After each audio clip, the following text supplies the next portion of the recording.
अब युवा जो लोग हैं वो यही नहीं समझ पा रहे हैं कि हम किस भगवान की पूजा करें। हमारे सनातन धर्म में बहुत भगवान है, किस भगवान की पूजा करें। देखिए, ये लोगों ने समझ नहीं पाए और हमारे लोग उसको समझा नहीं पाए। परमपिता परमात्मा एक है, एको ब्रह्म द्वितीयो न अस्ति। ब्रह्म एक है, परमात्मा एक है, दूसरा नहीं है कोई। एकम सद विपरा बहुधा वदंती, सत्य एक है। विद्वान लोगों ने उसको विविध प्रकार से कहा है। त्रुटि कहाँ हुई है? हमारे समझने में हुई है कि हम एक ईश्वर को नहीं समझ पाए। परमात्मा एक है, कोई आया साईं बाबा बन गया, कुछ साल के बाद उसकी मूर्ति बन गई, फिर कुछ साल के बाद उसके मंदिर बन गए, फिर उस कुछ साल के बाद उसकी कब्रें बन गई, फिर कुछ साल के बाद उसके मठ बन गए। लोग बढ़ते गए, भक्त बढ़ते गए और उन्होंने अपना स्वयं घोषित भगवान घोषित कर दिया कि साईं बाबा तो भगवान है। कोई ऐसा दूसरा आया, कोई तीसरा आया, चौथा आया और नए नए भगवान इस देश में पैदा हो गए। आज कोई गुरु है जिसके बहुत सारे फॉलोवर्स हैं, कल के दिन जब उसका देहांत हो जाएगा तो लोग उसकी मूर्ति बना देंगे, फिर मंदिर बना देंगे, फिर घर घर में उसकी पूजा होने लगेगी और उसके बाद वो एक नया परमात्मा बन जाएगा। लेकिन वो तो आजकल का हो गया ना। हाँ। ये जैसे मेरा क्वेश्चन है कि कभी हम लोग सोचते हैं कि गणेश जी को माने, शिव जी को माने, मुझे उस पे क्वेश्चन। जी जी, देखिए, परमात्मा एक है, उसके नाम अलग अलग हैं। एक राम दशरथ का बेटा, एक राम घट घट में बैठा, एक राम का सकल प्रसारा, एक राम त्रिभुवन में न्यारा। परमात्मा एक है, उसके नाम अलग अलग हैं। वो नाम कैसे हैं? गुण, कर्म और स्वभाव के आधार पर हैं। लेकिन परमात्मा का मुख्य नाम एक है, तस्य वाचकः प्रणवा। महर्षि पतंजलि ने योग दर्शन में कहा है, उस परमपिता परमात्मा का मुख्य नाम ओम है।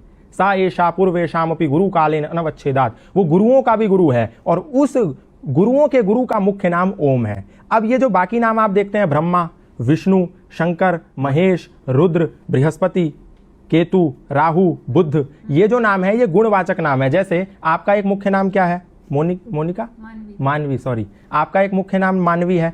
आपको कोई कहता है कि ये मेरी बेटी है, गुण के आधार पर, क्योंकि वो आपके पिता हैं। कोई कहता है ये मेरी बहन है, कोई कहता है ये मिस जर्नलिस्ट है, कोई कहता है ये बहुत विदुषी है। तो गुण के आधार पर सब लोग आपको अलग अलग संबोधन देते हैं, लेकिन नाम आपका क्या है?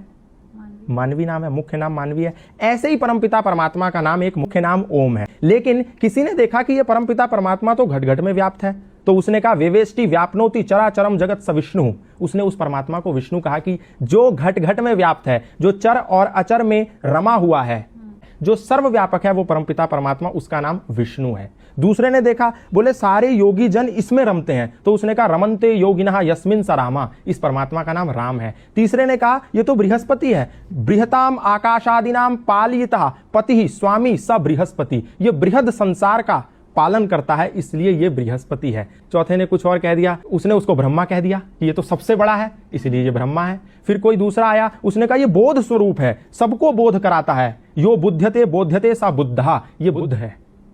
अब लोगों ने क्या समझा? राम को ही परमात्मा मान लिया, राम भगवान है एक, इसीलिए बोला एक राम दशरथ का बेटा और एक राम आपके पड़ोस में बैठा, रामचंद्र। तो क्या आप उस रामचंद्र को परमात्मा मानते हैं?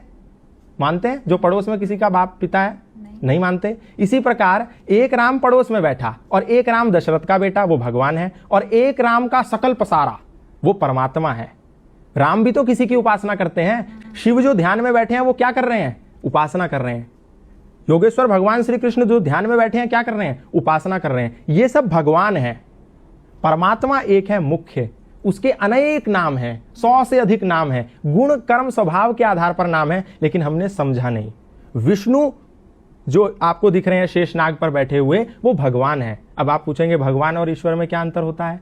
तो ऐश्वर्यस्य समग्रस्य धर्मस्य यशश्रियः ज्ञान वैराग्यश्चैव षण्णाम भग इति रणा। जिसके पास धन होता है वो धनवान होता है, जिसके पास बल होता है वो बलवान होता है, जिसके पास विद्या होती है वो विद्वान होता है। इसी प्रकार जिसके पास ये भग एक साथ विद्यमान होते हैं वो भगवान होता है। योगेश्वर श्री कृष्ण के पास ये भग थे, इसलिए वो भगवान थे। भग क्या? ऐश्वर्य था, समग्रस्य धर्मस्य धर्म था, ज्ञान था, श्री था, यश था, और इसके बाद भी वैराग्य था। आज संसार में देखो, किसी के पास धर्म है तो ऐश्वर्य नहीं है, ऐश्वर्य है तो श्री नहीं है, सत्य है तो उसके पास वैराग्य नहीं है। लेकिन ये वो लोग हुए हैं जिनके पास सब कुछ होने के बाद वैराग्य था, इसीलिए इनको भगवान कहा गया।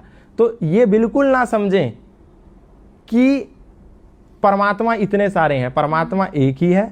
आपके देखने में दोष पैदा हो रहा है।